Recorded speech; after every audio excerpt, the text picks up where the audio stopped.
Friends, இது என்னோடய vessel washing place. இது நான் இங்கே வெசல் வாஷிங் பண்ணும்போது முதல்ல ரொம்ப வியப்பாக பார்த்த ஒரு திங்ஸாக தான் உங்களுக்கு காட்டலான் இருக்கேன். இங்கே உள்ளே இருக்கிற கார்பேஜ் டிஸ்போஷல் பாருங்கள்.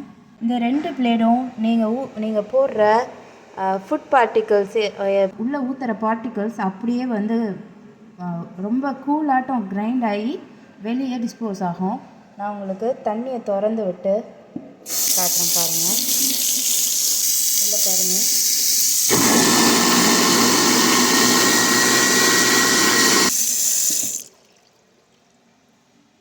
உள்ளே பார்த்தீங்களா, கிரைண்ட் பண்ண பார்ட்ஸும் தண்ணி போகிற ஃபாஸ்ட்டுக்கு அதுவும் வெளியே போயிடும்.